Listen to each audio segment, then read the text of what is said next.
ধর্মতলা ধর্ণা মঞ্চ থেকে একের পর এক ইস্যুতে সরব হয়েছেন মমতা বন্দ্যোপাধ্যায়। তিনি এও দাবি করেছেন তারা আছেন বলেই সকলে ভালো আছেন। একটা কমিউনিটি জোট বাঁধলে 1 সেকেন্ডে 12টা বাজিয়ে দেবে। ধর্মতলার মঞ্চ থেকে এই বার্তাই তিনি দেন। উনি জানেন না উল্টো দিকের কমিউনিটিও জোট বেঁধেছে, আর ওর কমিউনিটি এখন হুমায়ুন কবিরের পিছনে জোট বেঁধেছে। পাল্টা জবাব দিয়েছেন বিরোধী দলনেতা। आप क्यों बोलते हैं कि हम मुस्लिम लोगों को लेके आया? अगर कोई लेके आया तो आजादी का टाइम में गांधी जी को क्वेश्चन कीजिए, नेहरू जी के क्वेश्चन कीजिए, राजेंद्र प्रसाद को क्वेश्चन कीजिए, अंबेडकर को क्वेश्चन कीजिए।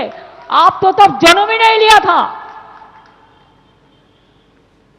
আমরা আছি বলে না আপনারা সবাই ভালো আছেন। আর যদি আমরা না থাকি কোনোদিন সেরকম আসে 1 সেকেন্ড লাগবে।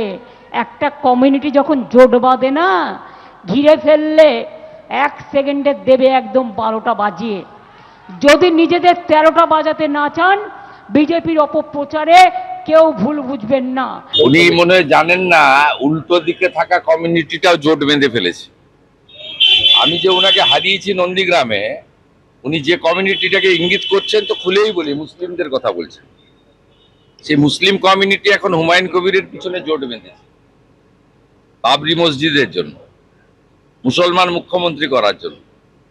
আর অনেক আগে উনি যাদেরকে বলছেন আপনারা বাড়ি থেকে বেরোতে পারবেন না, দেখে নেবে ইত্যাদি, সেই কমিউনিটিও অনেকটাই জোট বেঁধেছে গাঁগঞ্জে। এবারে বাকি কলকাতায় আছে, কলকাতার হিন্দুরাও এবারে জোট বেঁধে ভোট দেবে। এই ধরনের সাম্প্রদায়িক উস্কানিমূলক কথাবার্তা এই মুখ্যমন্ত্রীর মুখেই সাজে, কারণ তিনি সবসময় এই কার্ড খেলেই নির্বাচনে জিতেছে। বাংলার জন্য রাজনৈতিক হ্যাংলা, বিজেপিকে এইভাবে নিশানা করেছেন মমতা বন্দ্যোপাধ্যায়। একজন দর্শন করতে গিয়ে ফসকে গিয়েছে, দর্শন করতে গিয়ে মায়ের আশীর্বাদ থেকে বঞ্চিত হয়েছে। বিজেপি কিন্তু কাল আর দিল্লিতে থাকবে না, আর তখন কিন্তু তাদেরকে জনগণের দরবারে নিয়ে আসবেন। মমতা বন্দ্যোপাধ্যায় ফের একবার হুঁশিয়ারি দিয়েছেন, দেখুন। বাংলা দেখলেই যত কুটকাচালি, বাংলাকে বদনাম করা। নাম বলছি না, একজন তো দর্শন করতে গিয়ে ফ্রাঁস করে ফসকে গেছে। তার মানে দর্শন করতে হেলাও হচ্ছে না, মায়ের আশীর্বাদ থেকে বঞ্চিত। কারণ মাও খুশি নয়, জনগণকে বাদ দিলে কেউ খুশি হয় না, কেউ ছাড়বে না। কাজেই হামলা করে, ভয় দেখিয়ে, ভোটার নাম কেটে যদি মনে করেন আপনি ক্ষমতার অপব্যবহার করবেন, তাহলে জেনে রাখুন এই বিজেপি তো যাবেই, আজ নয় কাল দিল্লি থেকে। তখন আপনাকে যেখানে পাবো নিয়ে এসে মানুষের কাছে ফেলবো। মানুষ আপনাকে কৈফিয়ত চাইবে, আপনাকে কৈফিয়ত দিতে হবে। মুখ্যমন্ত্রী মমতা বন্দ্যোপাধ্যায় তিনি সরব হয়েছিলেন ধর্মতলায় ধর্ণা মঞ্চ থেকে। বাংলার জন্য রাজনৈতিকভাবে হ্যাংলা, এইভাবে একদিকে বিজেপিকে যেমন নিশানা করেছেন, তেমনি নাম না করে হুঁশিয়ারি দিয়েছেন জ্ঞানেশ কুমারকেও। যেভাবে অন্যায়ভাবে ভোটার তালিকা থেকে নাম বাদ দেওয়া হচ্ছে, তাতে কিন্তু কেউ তাকে ছেড়ে কথা বলবে না। আজ নয় কাল দিল্লি থেকে বিজেপি কিন্তু যাবেই, এবং তারপরে জনগণের দরবারে হাজির করা হবে এই জ্ঞানেশ কুমারকে। দেবজিৎ সরকার বিজেপি নেতা রয়েছেন আমাদের সঙ্গে টেলিফোন লাইনে। দেবজিৎ, কি বলবেন? মমতা বন্দ্যোপাধ্যায় তিনি ধর্মতলার ধর্ণা মঞ্চ থেকে পরিষ্কার বলছেন যে বিজেপি কিন্তু আজ নয় কাল দিল্লি থেকে চলেই যাবে, এবং জ্ঞানেশ কুমার তাকে কিন্তু সাধারণ মানুষ ছেড়ে কথা বলবে না। ক্ষমতা দেখিয়ে এখন যাদের নাম কাটা হচ্ছে, একসময় তাদের দরবারেই টেনে আনা হবে এই জ্ঞানেশ কুমারকে।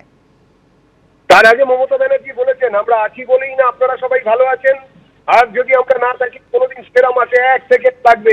একটা কমিউনিটি যখন জোট বাঁধে না, ঘিরে ফেলে আপনাদের 12টা বাজিয়ে দেবে। এই একটা কমিউনিটি জোট বেঁধে ঘিরে ফেললে 1 সেকেন্ডে 12টা বাজিয়ে দেবে। এই কমিউনিটি কারা? মারোয়ারিরা, আমেরিকা, ইটালি, ইসরায়েল, ওই পুঁজিবাদী কারা? মুখ্যমন্ত্রী বলেননি, উত্তরটা আমরা প্রত্যেকেই জানি। এই যে কমিউনিটি জোট বেঁধে ঘিরে ধরে ঠিক তাদের 12টা বাজিয়ে দেবে, সেটা তো আপনিও জানেন, আপনারা সবাই জানি। আপনি বিজেপির বক্তব্যের সম্ভাব্য অডিয়েন্স বলে মুখ্যমন্ত্রী মনে করেন। আপনারা যারা দুর্গাপূজায় অঞ্জলি দেন, সরস্বতী পুজোয় হলুদ পাঞ্জাবি বা শাড়ি পরেন, যাদের বাড়িতে শালগ্রাম বা আছে, এটাও বলে দিতে হবে না। আমরা সবই জানি বাঙালি এবারে তৃণমূলের বিসর্জন দেবেই। বাঙালি তৃণমূলকে সরিয়ে দিয়ে বিজেপিকে আনছে। ধন্যবাদ। সুপ্রিম কোর্টে আজ এসআইআর মামলার শুনানি। এখনো পর্যন্ত বিবেচনাধীন 60 লক্ষের মধ্যে 10 লক্ষ লোকের নিষ্পত্তি হয়েছে।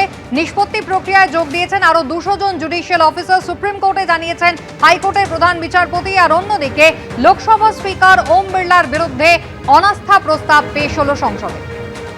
এই খবর নিয়ে ফিরবো বিরতির পর, সঙ্গে থাকুন। এবিপি আনন্দ, এগিয়ে থাকে, এগিয়ে রাখে।